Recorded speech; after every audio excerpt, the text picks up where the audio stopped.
Sí,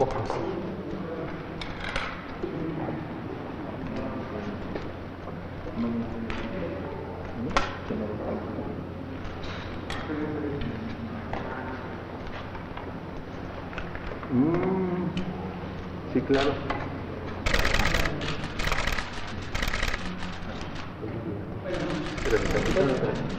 Sí, ya. ¿Estás viendo la conferencia? A ver.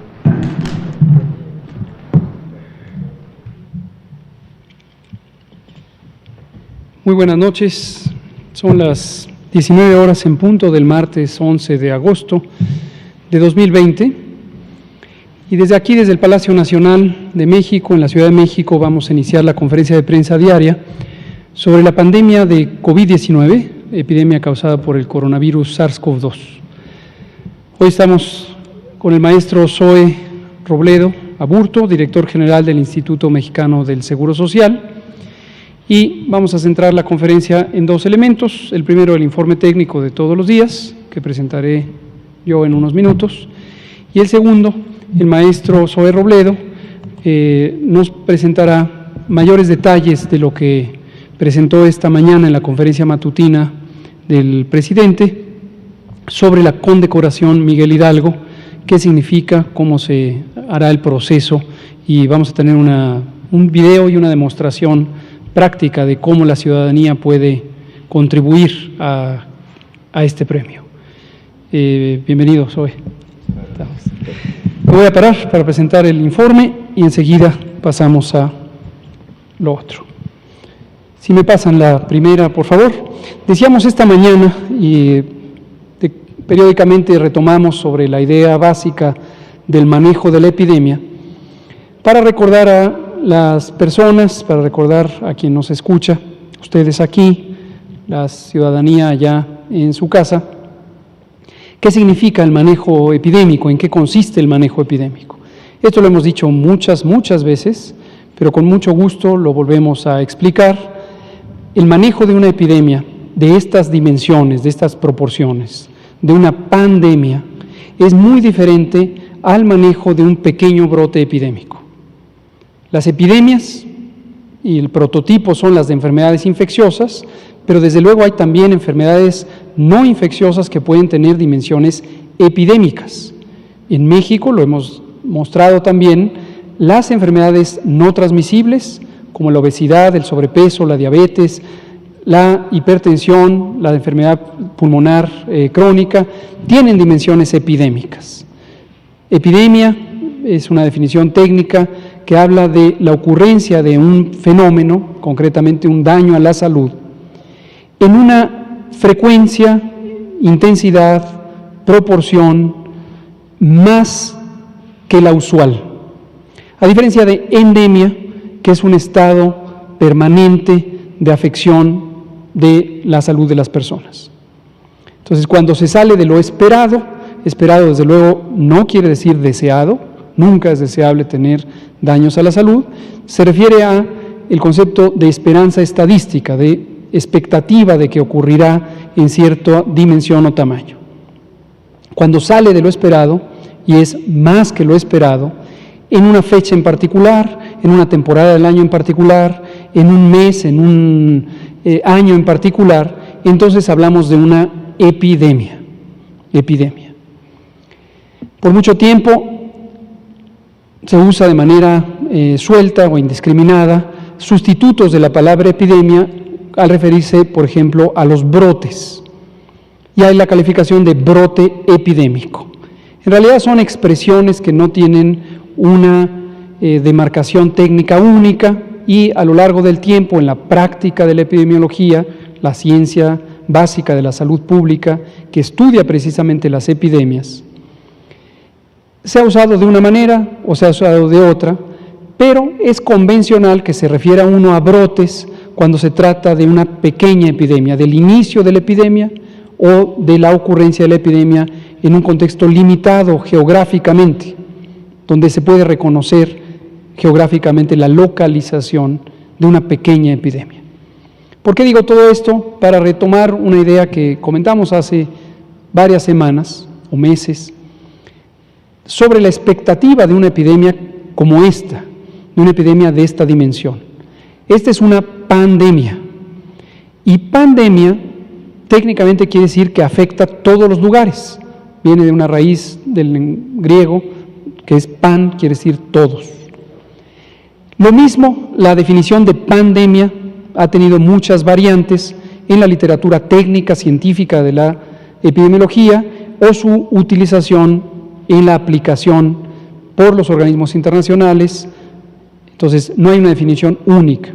Hay quien se refiere como pandemia a la afección en todos los continentes, hay quien se refiere a más de un continente, hay quien se refiere a 2 o más continentes, y así hay distintas concepciones. La más aceptada en general es cualitativa y se refiere a una epidemia generalizada por todo el mundo, aunque no hay un requisito específico de un número de países o un número de continentes para considerar la pandemia. Arbitrariamente la Organización Mundial de la Salud ahora considera 2 o más continentes. El punto al que quiero compartirles ahorita, que ya lo habíamos dicho antes, es la expectativa sobre cómo es el manejo de una epidemia y si la expectativa puede incluir la idea de eliminar la epidemia, suspender la epidemia por una acción dirigida, gubernamental o social o por una intervención específica. Y la respuesta es no. Desafortunadamente, una pandemia, una epidemia de estas dimensiones, difícilmente podría tener un mecanismo de control inmediato, directo, en el que por una acción técnica, administrativa, una intervención del gobierno o de los gobiernos, pudiera cancelarse la dinámica de transmisión. ¿Y a qué nos referimos con dinámica de transmisión? A la propagación de la enfermedad en el tiempo, los contagios entre una persona a la otra a lo largo del tiempo y en el territorio, como en distintas localizaciones se van presentando casos de enfermedad, brotes, contagios y desde luego hospitalizaciones y eventualmente los desenlaces fatales. Lo que se puede hacer con una epidemia de esta dimensión, a diferencia de lo que se puede hacer con un pequeño brote, por ejemplo, un brote de hepatitis A en una comunidad, en un poblado o incluso en una colonia o varias colonias de una ciudad. En esos casos localizados, estos brotes, la acción de la salud pública puede contener el brote físicamente y lograr eliminar la fuente de transmisión. En el ejemplo que estoy dando de hepatitis A, es agua contaminada con el virus de la hepatitis mayormente, a veces alimentos también, pero sobre todo agua. Entonces se puede contener. Un brote de una enfermedad prevenible por vacunación, sarampión por ejemplo, al inicio del año tuvimos algunos brotes de sarampión, precisamente aquí en la Ciudad de México, se puede hacer una contención basada en vacunación de personas susceptibles alrededor de la localización geográfica del brote, de la casa en donde ocurrió el caso, del conjunto de casas, de la colonia o incluso un segmento de la ciudad. Pero insisto en caracterizar a una epidemia localizada, brotes, que son susceptibles de ser controlados por una acción directa y contenidos y eliminados. Pero es muy distinto el caso de una pandemia. Finalmente, el caso de una pandemia, y esto es lo que quiero recordarles, la expectativa es que se pueden ejercer acciones de contención, y hemos hablado aquí muchas veces de que contención, en este contexto, quiere decir identificar los casos de enfermedad, principalmente a partir de sus síntomas. Quien tenga tos, fiebre, dolor de cabeza, dolor de garganta y otras características, enrojecimiento de los ojos, pérdida del olfato, dolor muscular, etcétera, se le debe reconocer como un caso sospechoso de COVID-19. Se le deben tomar muestras para diagnóstico, pero sin esperar el resultado, o incluso si no existiera la disponibilidad de tomarle una muestra para diagnóstico, se debe poner en resguardo preventivo, en aislamiento temporal, por al menos 14 días. Y simultáneamente debe iniciarse el estudio de contactos. Esta operación se llama contención centrada en personas.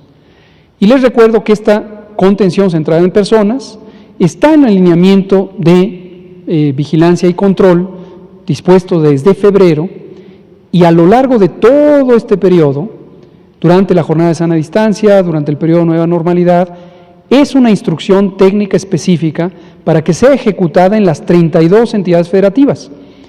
Y también les recuerdo que hay una responsabilidad directa de la autoridad sanitaria estatal, todos y cada uno de los gobiernos estatales, para ejecutarla.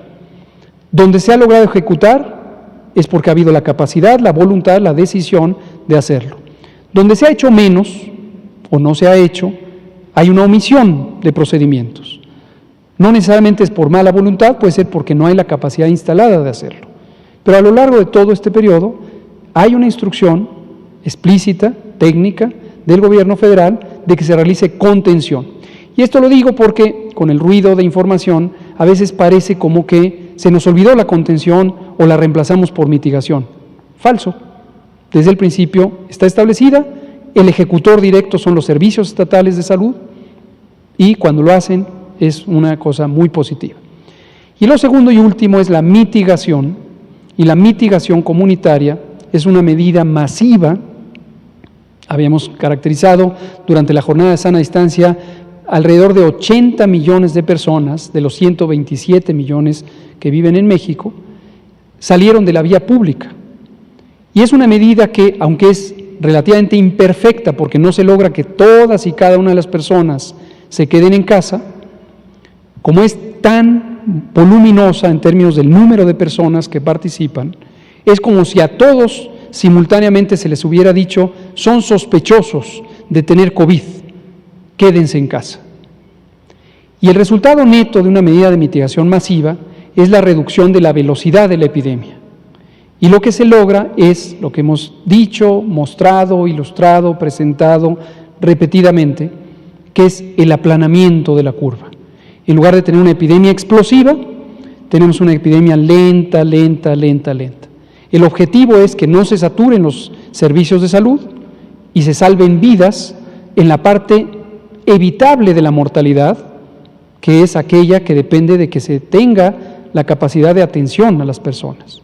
Y desafortunadamente hay una parte no evitable desde el punto de vista médico, porque el virus causa daño pulmonar extenso y puede causar la muerte. Por dolorosas que son las muertes, todas, independientemente del número, hay una parte que no es evitable en términos médicos, porque no hay un tratamiento específico para evitar el daño orgánico, el daño pulmonar, que particularmente en las personas mayores de 60 años o con enfermedades crónicas, diabetes, obesidad, sobrepeso, hipertensión, etcétera, causa el virus SARS-CoV-2 en los pulmones y en otros órganos. Entonces, el objetivo 1 de la mitigación comunitaria es tener una epidemia lenta en vez de tener una epidemia explosiva, como hemos visto que ocurrió en algunos países que iniciaron la epidemia, sobre todo en Europa Occidental. Una parte que además hay que hacer es expandir la capacidad hospitalaria, y hemos mostrado, hoy lo volveré a mostrar, que hemos expandido la capacidad hospitalaria para tener suficientes camas sumadas con equipos de atención, médicos, ventiladores, etcétera, para atender a las personas. Ahora, por último, una desventaja, un efecto no necesariamente deseable de la mitigación, pero que es inevitable, es que conforme la epidemia es lenta, la epidemia es más larga. Y en vez de tener una epidemia en 2 meses y medio o 3, como ocurrió en los países europeos que tuvieron epidemias explosivas y que les saturaron los hospitales, tenemos una epidemia que se va distribuyendo en el tiempo. Y eso obviamente causa desesperación, fatiga, frustración y una percepción de que no se está logrando el control epidémico. Pero reitero, sí existe el conocimiento razonable de cómo funciona la epidemiología, habrá quedado claro que una pandemia, desafortunadamente, por desafortunado que esto es, no se puede cancelar como se cancela un brote. Quería recordarles esta idea, la conversamos esta mañana en la conferencia matutina. Vámonos al informe técnico. 73 días de nueva normalidad, este proceso en donde una vez terminada la jornada nacional, se dispuso que hubiera variabilidad estatal en el manejo de la epidemia, de acuerdo a lineamientos generales que provienen de un único semáforo nacional de evaluación de riesgo, lineamientos generales sobre actividades económicas y sociales y responsabilidades directas de carácter administrativo de los gobiernos estatales, que por ley son autoridades sanitarias, para disponer libremente, pero con una guía general federal, cuáles son las actividades concretas que deben abrir en cada momento. Y lo mismo, lo reiteramos, pero a veces pareciera que hay gente que no quiere quedarle claro. Si se decide abrir una fábrica que produce elementos que no fueron considerados actividades esenciales, en un momento que se recomendó que no ocurriera, o si se abren bares o restaurantes o salones de fiestas, en momentos en que se recomendó por la evaluación de riesgo que no ocurriera, la persona responsable de esa decisión está contribuyendo a que no se controle la epidemia. Si se mantiene coherencia con las disposiciones generales y la evaluación de riesgos, se contribuye a que se controle la epidemia. Sin embargo, estas son decisiones soberanas de la autoridad administrativa estatal y es importante que exista el margen de maniobra. Ahora, también, como una vez más lo decimos, no debe sorprendernos que de pronto la epidemia repunte y baje, repunte y baje, repunte y baje en un territorio específico, por ejemplo un municipio o un estado completo. Eso va a pasar. Y no necesariamente debe ser criticado o considerado como un error en el manejo epidémico, porque la responsabilidad de los gobiernos estatales es muy grande e incluye el control de la epidemia o la mitigación de la epidemia, pero también el cuidar la economía de los estados. Y en todo momento hay una tensión, una irremediable dilema entre proteger la salud y la vida de manera directa, evitando contagios o reduciendo la frecuencia de contagios, y por el otro lado, proteger la salud y la vida también en la medida en que se mantenga la economía y ésta no afecte a los seres humanos, a las familias, a las comunidades. La siguiente, por favor. Vámonos de corrido con la información que esta misma mañana presentamos, o está actualizado a los datos de hoy por la tarde o por la mañana con el corte de mediodía.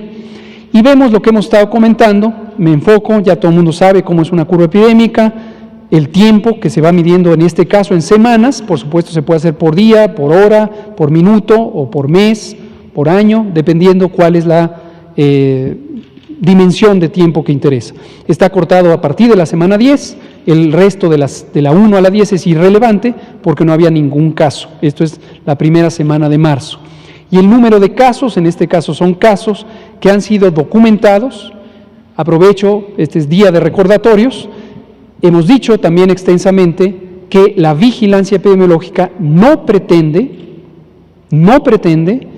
contabilizar todos y cada uno de los casos, ni en México ni en ningún país del mundo. No pretende, no es propósito de la vigilancia epidemiológica contar todos y cada uno de los casos. Habíamos usado la palabra, la volvemos a decir, este es un fenómeno inconmensurable, es tan grande que no se puede medir de manera directa y pretender hacerlo es un despropósito técnico que no sirve de gran cosa. Me enfoco aquí, desde la semana 27, tenemos que la cantidad de casos registrados, este es el segmento de los negativos, pero que fueron casos sospechosos, estos son los sospechosos esperando el resultado de la prueba, y estos son los confirmados.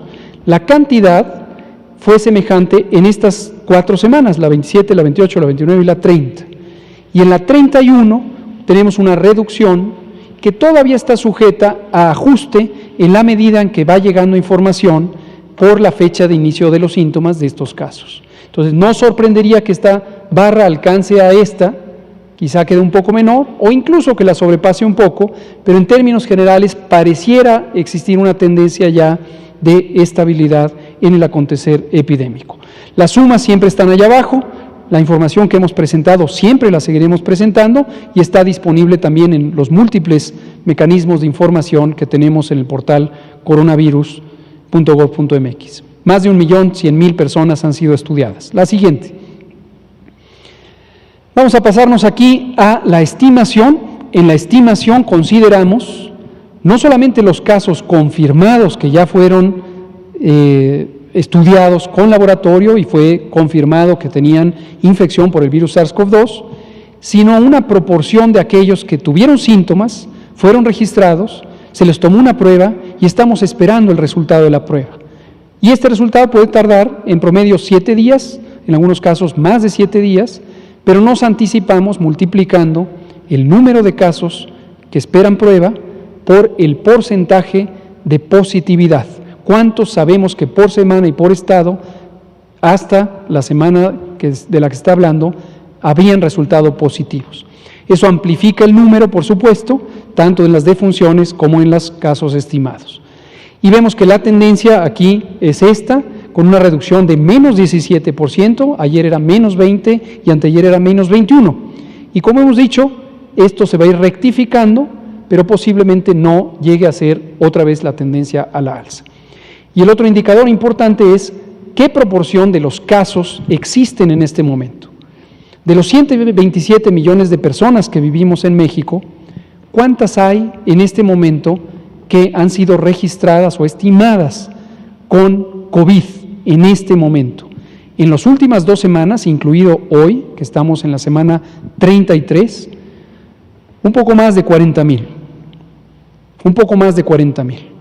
Y aquí volvemos a decir un concepto, esta idea de ir sumando los casos y que ya van 425,000, es un mensaje, por supuesto, bienvenido el que lo quiera seguir diciendo, pero técnicamente no tiene un significado útil, porque no es una enfermedad crónica. La enfermedad dura 14 días, los casos leves, en promedio 21 días para los casos graves, y desde luego hay personas que fallecen. Pero no es una enfermedad crónica, no es como diabetes, en la que en México tenemos cerca de 15 a 18 millones de personas. Y estas sí se acumulan. Una vez que una persona tiene diabetes, siempre va a tener diabetes. Y mientras viva, seguirá siendo un caso de diabetes. O algunas enfermedades infecciosas de larga duración, como la tuberculosis, que pueden por muchos años, en promedio 8 años, tener la enfermedad si esta no ha sido tratada. Entonces, 41,000 casos están en este momento con COVID-19. Vámonos a las otras diapositivas y terminamos el informe técnico con la ocupación hospitalaria. La ocupación hospitalaria ha dependido de cuántas personas necesitan hospitalizarse, porque tienen una enfermedad suficientemente importante para necesitar hospitalización. Y aquí volvemos a hacer otro recordatorio. Si usted es una persona que tiene más de 60 años de edad, que tiene diabetes o tiene hipertensión, obesidad, sobrepeso, enfermedad pulmonar crónica, enfisema, bronquitis crónica, asma, enfermedad cardíaca crónica, insuficiencia renal, cáncer, utiliza medicamentos que le deprimen el sistema inmune, quizá tiene una enfermedad reumática, una enfermedad autoinmune, artritis reumatoide, lupus. Si usted tiene alguna condición como esta, o tiene un familiar que tiene una condición como esta, y presentan fiebre, o tos, o dolor de garganta, o dolor de cabeza, o las 3 o 4 cosas juntas, o malestar general súbito, dolor muscular, piense que tiene COVID. Es importante que piense que tiene COVID, no para que se espante, pero sí para que actúe y acuda a una unidad de salud. Vaya a una unidad de salud, porque el riesgo que usted tiene de complicarse por COVID es grande. Y si usted se espera y hoy se siente razonablemente bien, y mañana también, y pasado mañana también, existe una probabilidad importante de que en un momento dado, en el 3er o 4º día desde que iniciaron los síntomas, el daño que le esté causando el virus SARS-CoV-2 a los pulmones sea demasiado importante. Y entonces ya haya pocas posibilidades de darle una atención hospitalaria para que se recupere. Es muy importante que acuda a tiempo a hospitalización. La hospitalización ha estado disponible, tenemos 60% en este momento de las camas, 31.615, noten que este número sigue subiendo, porque seguimos haciendo reconversión hospitalaria. Y 60% está disponible, 40% está ocupado a nivel nacional. Y a nivel de los estados tenemos algunos que en este momento tienen la mayor actividad epidémica: Nuevo León, Nayarit, Colima, Coahuila. Son los 4 estados con la mayor actividad epidémica en este momento, como lo fueron antes otros, que hoy van en descenso. Y tenemos estos porcentajes: 69, 63, 66, 63, 59, etcétera. La Ciudad de México, miren dónde está, que en algún momento fue la primera, la más ocupada, hoy no lo es, porque ha estado descendiendo la epidemia. Y en la última diapositiva vemos la misma idea, pero para camas equivalentes a terapia intensiva, camas que fueron habilitadas, adaptadas para recibir a personas críticamente enfermas. México tenía 2.700 camas como estas, con una cuenta un poco más generosa, 2.900, pero eran insuficientes. Si no se hubiera mitigado la epidemia o no se hubiera hecho la reconversión hospitalaria, se habrían saturado estas camas. Pero las ampliamos a 10.657 hasta este momento, de las cuales 64% están disponibles, y cuando las vemos por entidad federativa, Colima tiene 33% de disponibilidad, Nuevo León 44%, Baja California 51%, Aguascalientes 52% y así sucesivamente. Este es el informe técnico y le damos la palabra al maestro Zoe Robledo para que nos hable de la condecoración. Muchas gracias, doctor Hugo López-Gatell. Muy buenas tardes a todas y a todos. Un gusto saludarlos y saludarlas, sobre todo con un tema tan emotivo, emocionante, que tiene que ver con los héroes de nuestra nación. Cuando pensamos en los héroes es una de las cosas más difíciles de poder definir. Pensamos en héroes nacionales y pensamos desde luego en Miguel Hidalgo. Y por eso esta condecoración lleva su nombre. Es una condecoración que existe por ley, en la ley de estímulos y premios y recompensas. Es la ley en donde están los premios nacionales de ciencias, de artes, donde está la Orden Mexicana del Águila Azteca que se le entrega a extranjeros. De ese nivel es la característica de esta condecoración que se está lanzando hoy su convocatoria. Cuando hacemos el reconocimiento al personal de salud que está en esa primera línea de batalla, que lleva ya varias semanas trabajando, exponiéndose, tomando riesgos, poniendo en riesgo también a veces a su familia, todos los reconocemos como héroes, pero hay que tratarlos como héroes. Y por eso en esta ley se establece cuáles son las características de alguien que recibe la condecoración Miguel Hidalgo. Y uno de los primeros elementos, cuando recibimos esta instrucción, todos quienes integramos el sector salud por parte del presidente López Obrador, y a su vez el doctor Jorge Alcocer nos dio este encargo, uno de los primeros elementos que había que resolver era, bueno, ¿y quién determina qué médico, qué médica, qué enfermera o qué enfermero son o han tenido una conducta ejemplar? ¿Quiénes son aquellos que han llevado a cabo actos de heroísmo de difícil repetición? Así lo dice la ley. Y vaya que eso es una tarea complicada, y creímos que, como en muchas otras cosas, la mejor forma de resolverla era de manera democrática. Es decir, que fueran los pacientes que han estado en alguno de estos hospitales que han atendido COVID de manera muy importante, quienes decidieran, porque ellos son los que saben, ellos son los que estuvieron ahí. Y también poderle dotar de esta posibilidad de postular, de ser electores, por así decirlo, al propio personal de salud, a los compañeros, a las compañeras, a quienes también pudieron haber visto que alguien estaba llevando a cabo un acto o teniendo una conducta destacada, ejemplar. Entonces, lo que hoy se anunció fue la convocatoria. Hoy se abrió esta convocatoria déjenme decirles que a este momento llevamos 165 registros ya para estas dos primeras categorías, estas dos primeras órdenes, digamos, que establece la ley. El grado de collar, que es el grado más alto y que establece específicamente por ley que es para actos heroicos de difícil repetición, y el grado cruz, que establece también la ley, es para conductas ejemplares.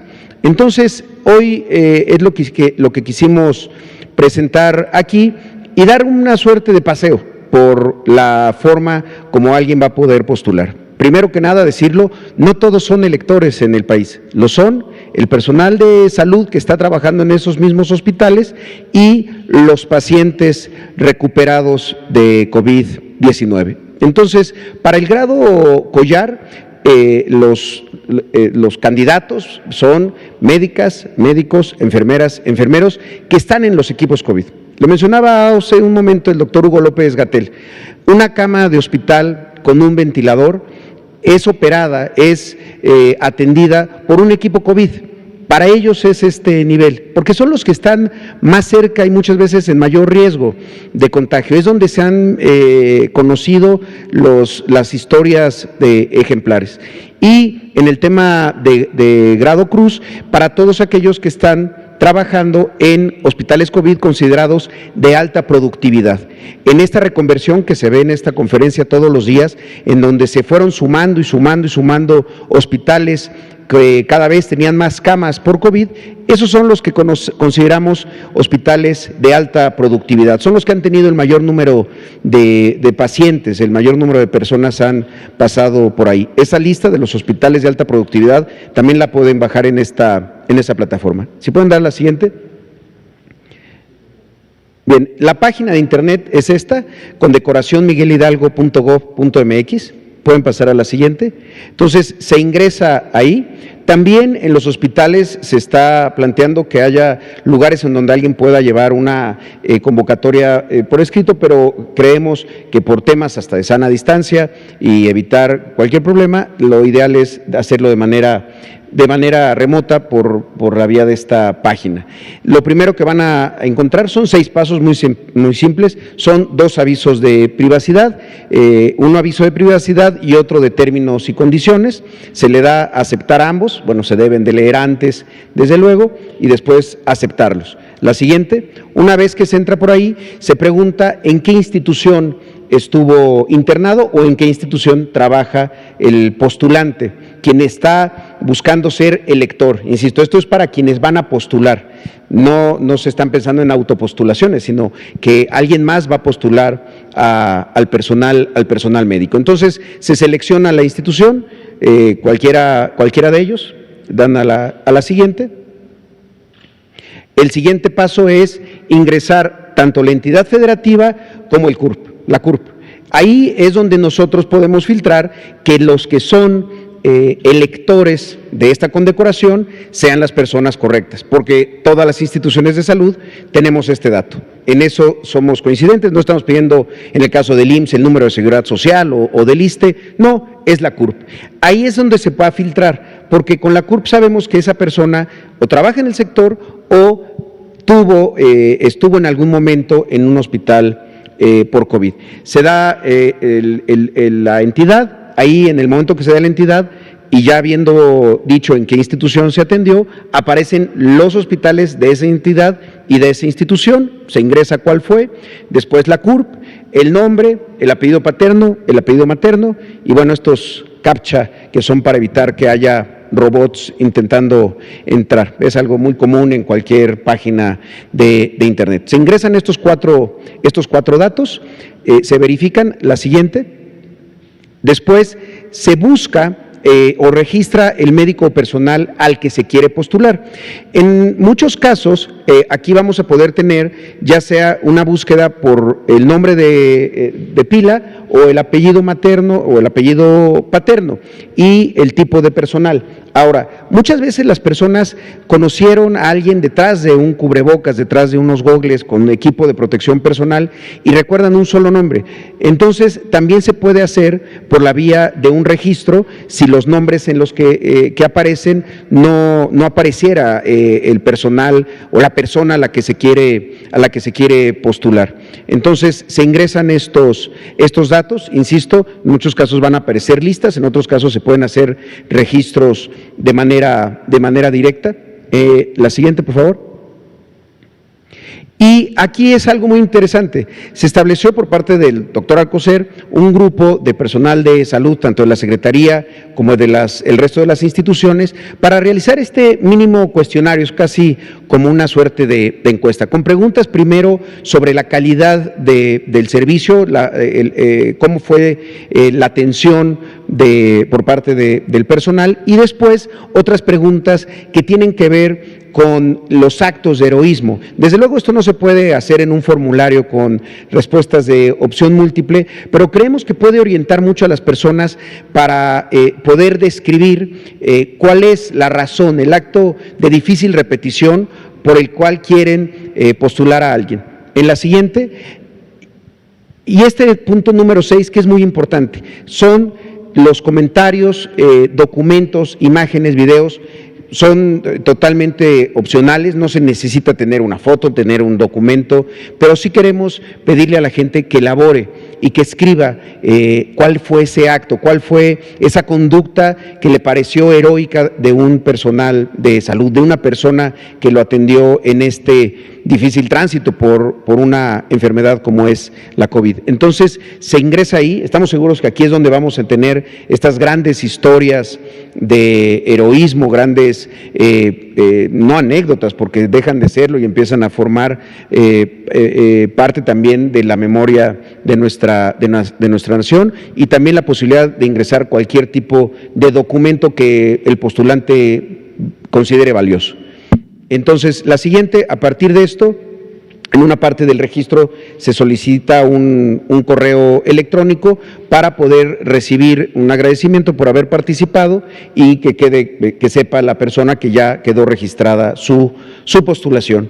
Como lo ven, lo intentamos hacer lo más fácil posible, pero sí creíamos que lo importante era que hablara el pueblo recuperado, quienes han tenido y nos llenan de esperanza de saber que hay posibilidad de recuperación y que hay algo adelante de este COVID y que vemos esa luz ya muy cerca. Y también porque queremos promover este sentido de compañerismo, de camaradería entre el personal. No hay, creo yo, nada más satisfactorio que el reconocimiento de los pares, pero también y sobre todo el reconocimiento de las personas que fueron atendidas, aquellos a quienes se les pudo salvar la vida en muchísimos casos, y por eso lo dejamos a consideración de ellos, y a partir de eso pues recibir todas las postulaciones. Es una convocatoria como cualquier otra, abierta, y después finalmente se concentra, como lo estableció el Consejo de Premiación, un jurado calificador que elegirá a las primeras 50 postulaciones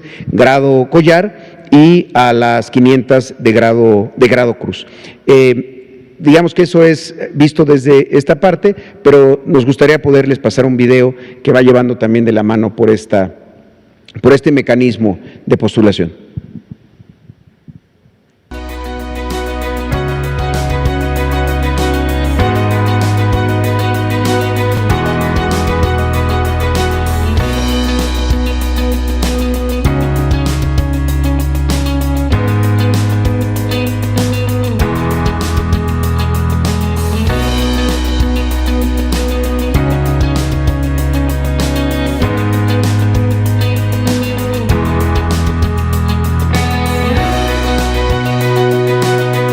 El número de matrícula es para el personal de salud.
Bien, pues era lo que les queríamos presentar el día de hoy. Estamos muy entusiasmados, insisto, también por la colaboración de otras instituciones como el Instituto para Devolver al Pueblo lo Robado, que es la institución que dio los recursos a la Secretaría de Gobernación para los estímulos económicos que acompañarán esta condecoración, y también el apoyo y el entusiasmo que ha mostrado Carmen Tapia, que es la artista que elaboró esta condecoración, Miguel Hidalgo. Pues muchísimas gracias y buenas tardes. Muchas gracias, maestro Zoe Robledo, director general del Instituto Mexicano del Seguro Social. Vamos a pasar a las preguntas. Habíamos dicho que Araceli Aranday quedó pendiente, ¿verdad? Ajá. Y luego Juan Carlos Machorro. Gracias. Pues nada más preguntarle, quedó pendiente ayer que nos platicara la reunión que tuvo por la tarde, y aprovechando que también está aquí el director del IMSS, si me lo permite, la COFESE anunció una investigación sobre empresas y personas que causaron daño al IMSS. Si nos puede decir cómo va esta investigación. Gracias. Gracias, Araceli Aranday, de Canal 11. Tuvimos ayer, el lunes, la reunión programada no de CONAGO, no de la Conferencia Nacional de Gobernadores, sino de la Comisión Consultiva de Salud Pública del Consejo Nacional de Salud. El Consejo Nacional de Salud, para quien no esté familiarizado con él, es un órgano de coordinación del Sistema Nacional de Salud. No es una autoridad sanitaria, no confundirlo con el Consejo de Salubridad General, que sí es una autoridad sanitaria. Y el Consejo Nacional de Salud, que se estableció en 1997, cuando se descentralizó la Secretaría de Salud y se crearon 32 secretarías estatales de salud, es un órgano que coordina a la Secretaría de Salud Federal, las 32 secretarías estatales de salud y las instituciones nacionales de salud, el Instituto Mexicano del Seguro Social, y participa su titular, aquí el maestro Zoe Robledo, el ISSSTE, los servicios médicos de Pemex e incluso los servicios de las fuerzas militares, SEDENA, Secretaría de Marina y el Instituto de Seguridad Social de las Fuerzas Armadas y la Fuerza Aérea Mexicana. La reunión fue porque ese es el foro técnico de coordinación apropiado para resolver las precisamente aportaciones de los estados o de las instituciones nacionales de salud. Y en la reunión con los gobernadores y la gobernadora de Sonora y la jefa de gobierno de la Ciudad de México, a lo largo de varias semanas, llevamos ya 10 o 12 semanas donde hay conversaciones semanales, ahí se identificó que valía la pena tener una conversación sobre el semáforo de riesgo COVID. Dado que es un foro técnico constituido por las y los secretarios estatales de salud, los titulares de las instituciones de salud nacionales, y la reunión fue muy amigable, como suele serlo, muy constructiva, como suele ser la actitud de todas las secretarias, secretarios de salud y por supuesto nuestros colegas nacionales, de instituciones nacionales, y hubo aportaciones valiosas. Ya nos habían mandado 11 entidades federativas algunas sugerencias. Jalisco, se lo agradecí públicamente en la sesión, se lo vuelvo a agradecer.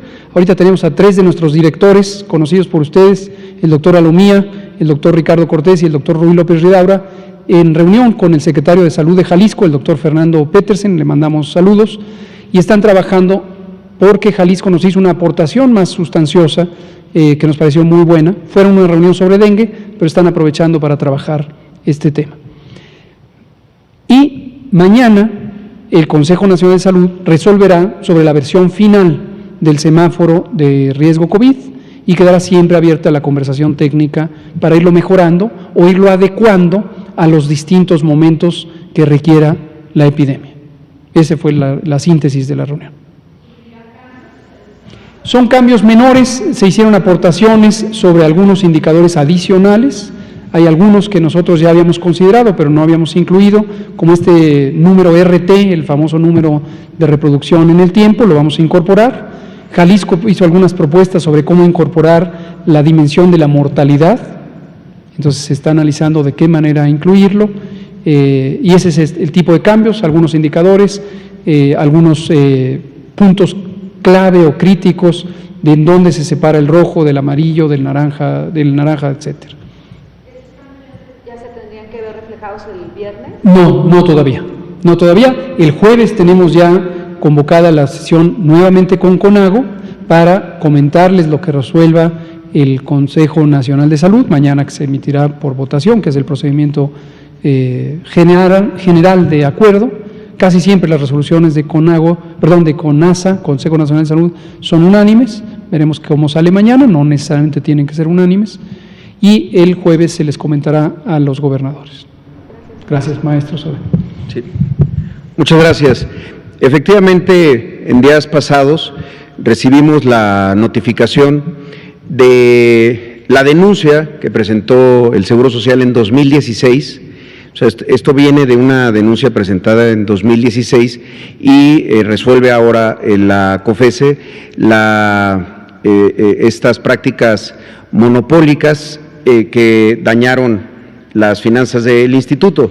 Lo que está planteando la COFESE en la notificación que nos hace conocer es que esta conducta efectivamente generó un daño patrimonial de cerca de 58.8% de sobreprecio en los temas de laboratorio y banco de sangre, es decir, un monto de 1.200 millones de pesos, ahí ya incluido también la parte que corresponde al ISSSTE. Entonces, para nosotros, pues es bueno saber que a esta denuncia de 2016 por licitaciones que se hicieron entre 2008 y 2015, hoy ya se da una respuesta por parte del Pleno de la Autoridad en materia de competencia económica, y lo que estamos haciendo es analizar qué es lo que sigue. Tenemos que ver también cuál es la definición a partir de esto de la propia Secretaría de la Función Pública, pues para tomar cartas en ese asunto. Todavía habrá más noticias seguramente sobre este tema. La denuncia solo la presentó el IMSS, ¿no? Sí, la denuncia es del Seguro Social. La investigación que hace COFESE da a conocer que también pudo haber prácticas de esta naturaleza en el ISSSTE. Pero la denuncia efectivamente fue del Seguro Social en 2016. Gracias. Juan Carlos Machorro, por favor. Sí, buenas noches. Juan Carlos Machorro, AM de Querétaro. Doctor Gatell, su opinión sobre esta noticia que se dio a conocer hoy, esta vacuna que anuncia Rusia. La misma OMS ha dicho que es muy temprano para decir si es o no la vacuna que ahora sí que todo el planeta esperamos, por las repercusiones, por el tiempo que hay que hacer los estudios, etcétera. ¿Cuál es su opinión de usted cuando México pues está inmerso en otros proyectos de vacunas? Esperemos que si fuera la buena México pues compraría esa vacuna. ¿Cuál es la opinión de usted? Y si me permite rapidísimo al maestro Zoe, ayer vino la directora del Hospital General y nos habló que estaban desacoplando parte del área COVID de esta institución porque nunca tuvieron saturación. El IMSS en algunas de sus otras instalaciones ha desacoplado áreas COVID porque no se han llenado. Y una cuestión, ¿no es muy temprano ya estar haciendo eso ahorita? Gracias. Sí. Muchas gracias. ¿Quieres comentar? Sí. Bien, la verdad que uno de los elementos que nos tienen más satisfechos, para decirlo de alguna manera, como sector, es la integración de todas las instituciones en la toma de decisiones. Por eso, cada que vemos reflejado aquí los temas de la tasa de contagio, el trabajo que ha hecho la Secretaría de Salud y la Subsecretaría de Promoción de la Salud por parte del doctor López Gatell, y luego también la parte de la reconversión que hemos llevado a cabo las instituciones, pues nos sentimos muy bien representados. Lo digo porque el tema de la desreconversión, como se le llamó inicialmente, hoy retorno a la normalidad en la atención médica, es decir, cómo vamos a empezar nosotros también a regresar a nuestras actividades regulares, es un tema que se está viendo de manera sectorial.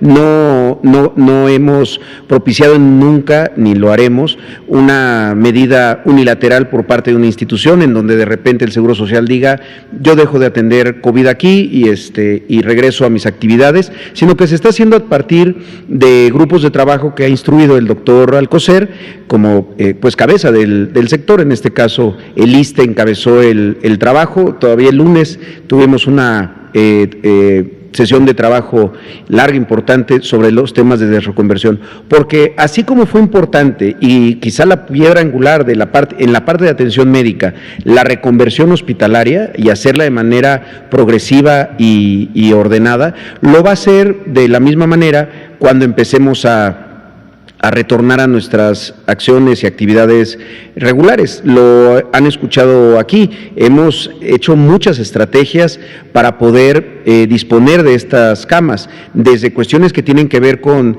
la subrogación de algunas atenciones por parte de los hospitales privados. Pongo el ejemplo de de la atención obstétrica, las mujeres embarazadas del Seguro Social que han ido a hospitales privados y ahí se han llevado a cabo los partos, las cesáreas, hasta otro tipo de atenciones en urgencias quirúrgicas no complicadas, así como el uso de otras instalaciones. Entonces, todo el tema de este retorno en la atención médica, lo estamos viendo de manera conjunta. Entonces, y a partir de eso se establecerán lineamientos sectoriales en donde vamos a seguir haciendo esa desescalada, por decirlo de alguna manera, de manera progresiva y ordenada. Pero hasta este momento nosotros hemos mantenido esta reconversión, incluso en algunos lugares seguimos creciendo porque así lo consideramos todavía necesario. Gracias, maestro Zoe Robledo. Sobre la vacuna o las vacunas, este fenómeno va a estar ocurriendo, que de repente un laboratorio, o en este caso un país, pero que finalmente es un laboratorio en ese país, en Rusia, anuncie que ya tiene la vacuna. Lo hemos estado viendo con las distintas vacunas, hay más de 147 productos, como lo expuso hace unas semanas el doctor Alcocer, que están en alguna fase de investigación, desde el concepto básico, un ensayo molecular, hasta la investigación clínica. Recordar, para aquellas personas que no estén familiarizadas, la investigación en el desarrollo de productos farmacéuticos, incluidas las vacunas, tiene un bloque grande de investigación en donde es fuera de sujetos humanos. Eso se llama investigación preclínica. Y es desde moléculas, y matraces y pipetas y biología molecular, hasta posiblemente ensayos en animales. Algunas de las vacunas ya llegaron incluso a experimentos en macacos.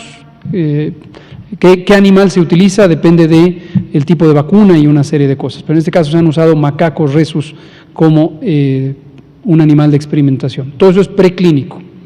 Y luego vienen las 3 fases clínicas. La fase 1 está orientada a probar la seguridad, en primer lugar, y en segundo lugar, la posible eficacia a través de un indicador indirecto. Por ejemplo, el desarrollo de anticuerpos o la proliferación de ciertas células del sistema inmune. Y en general, en la fase 1 hay 10, 12, pequeñas decenas de personas.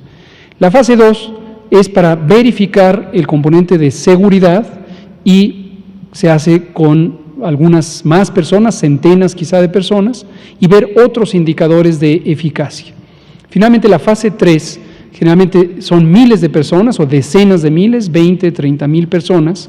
Se sigue evaluando la seguridad, pero ahora importa ver la eficacia, la posibilidad de que cause un beneficio buscado, pero ya con el desenlace de interés, que en este caso es protección contra la enfermedad o atenuación de la expresión clínica de la enfermedad o prevención de la hospitalización o prevención de la mortalidad.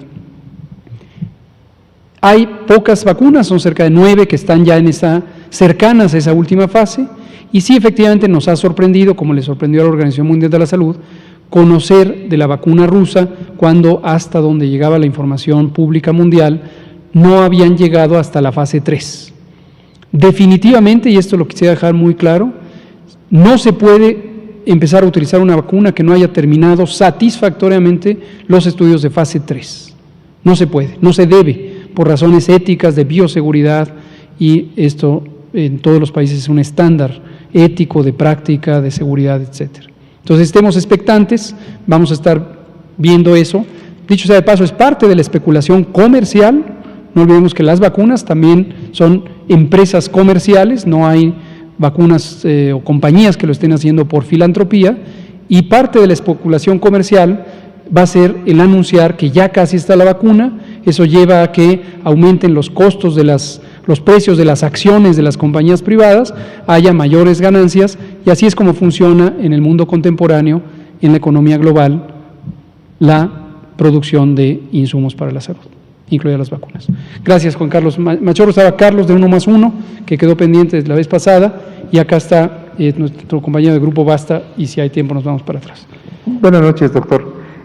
Carlos Alvarado del 1+1. Aunado a lo que está usted comentando, hoy escuché en la mañana que, sobre todo para la investigación científica de una vacuna, deben de pasar más o menos un periodo, en base a lo que usted está diciendo, de 18 meses aproximadamente, por las diferentes etapas que tiene que suceder. Yo quisiera más bien preguntarle, apoyar lo que dice usted, sin embargo, ¿qué dice al respecto de ese tiempo? ¿Todavía nos falta tiempo para concluir? El tiempo lo determina el fenómeno que se quiere prevenir.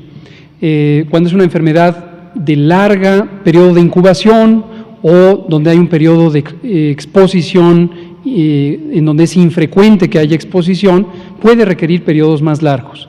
Cuando hay mucha exposición, que puede ser el contexto de una epidemia en curso, es posible que se logre más rápidamente que se complete el estudio.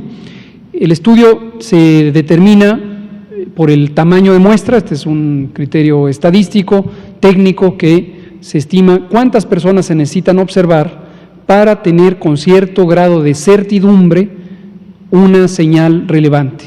Por ejemplo, la proporción de personas que desarrollan anticuerpos, o por ejemplo, la proporción de personas que no tienen enfermedad cuando fueron expuestas al virus, ¿no?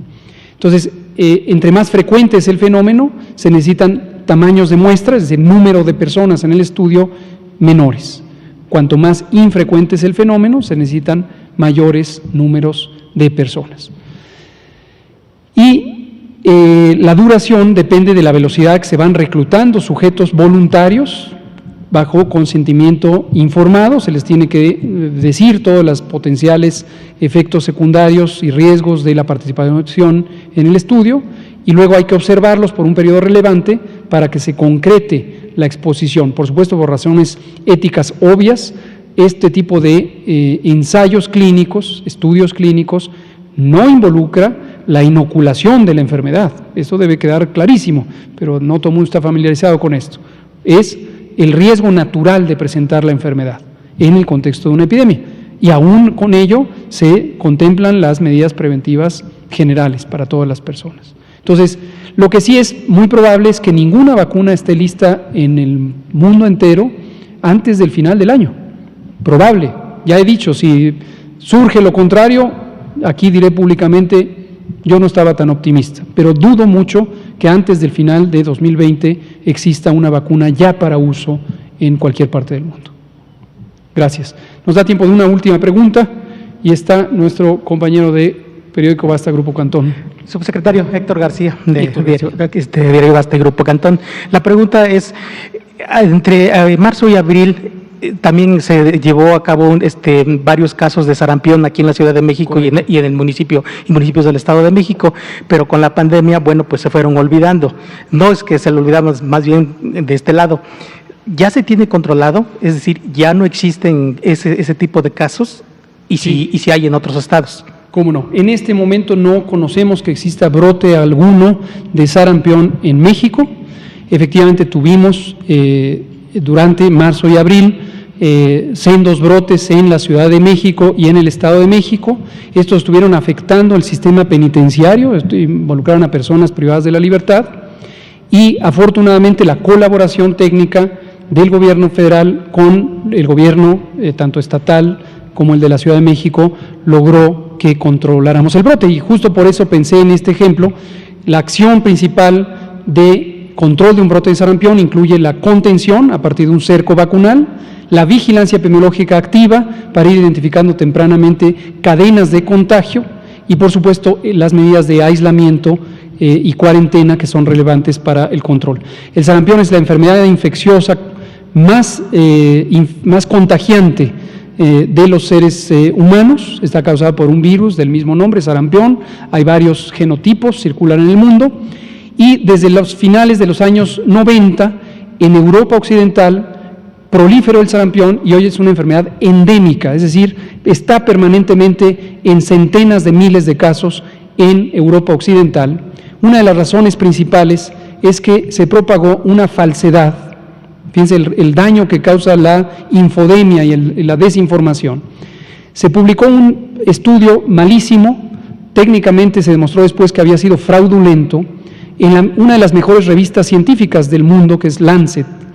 Y esto fue suficiente, eso fue en 1998, y fue suficiente para desprestigiar a la vacuna de sarampión, porque se invocó algo que es una mentira. Quédese con esta idea clara, es una mentira que existe evidencia que la vacuna del sarampión puede causar autismo, pero esta mentira fue la que se dijo en esta revista tan prestigiada, a pesar de que después se demostró que el estudio había sido fraudulento, metodológicamente era malísimo además, pero además había un conflicto de interés, el autor principal tenía intereses en una compañía de diagnóstico, en fin, todo un esperpento. Eso se atribuye a que erosionó la credibilidad de las vacunas, se dejó de vacunar las personas, voluntariamente no se han querido vacunar, y en Europa Occidental, después de que era una enfermedad prácticamente eliminada, no del todo, pero prácticamente, reemergió, y ahí está. Por supuesto, también hay sarampión en otros continentes, y en el continente americano, al final del 2015, ya la Organización Panamericana de la Salud se aprestaba para dictaminar la eliminación continental del sarampión. Íbamos a ser el primer continente en eliminarlo, y desafortunadamente reemergió por razones semejantes, coberturas vacunales bajas, en el norte de Brasil, posteriormente en el noroeste de Brasil, y después ha existido. Estados Unidos y Canadá y México tenemos todos los años decenas de casos de sarampión, principalmente producto de importación, ya sea de Europa Occidental o de África o de Asia o de cualquier otra parte del mundo que exista. Y un último elemento. En este brote ya presentaremos las conclusiones porque son ilustrativas de lecciones aprendidas. Identificamos que la gran mayoría, el 90% de los casos, ocurrieron en personas adultas jóvenes. Esto quiere decir una falla de vacunación, no del último año y medio, sino precisamente de cuando debieron haberse vacunado. La vacuna contra el sarampión debe ponerse al año de vida y a los 6 años una segunda dosis al momento de entrar a la primaria, o aunque no se entre a la primaria, a los 6 años. Y aquí estamos hablando de personas que tenían 18, 19, 20, 23, 24 años y que en su momento debieron haber sido vacunadas, no tenían inmunidad contra sarampión y representaron 90% de este brote. Aquí terminamos. Muchas gracias. Muchas gracias al maestro Zoe Robledo. Son las 20:03. Nos vemos mañana. Sí, claro. Así es. Qué buena pregunta, gracias, porque sí, es importante decirlo. Gracias. Los mexicanos somos como las montañas de nuestro país. Nos levantamos sobre la tierra cuando parece que no hay camino. Como los ríos, somos una corriente que nada ni nadie puede detener. Y como los volcanes, tenemos el corazón de fuego. Por eso, cuando el mal tiempo pase, seguiremos de pie, demostrando las veces que sean necesarias que nada nos detiene.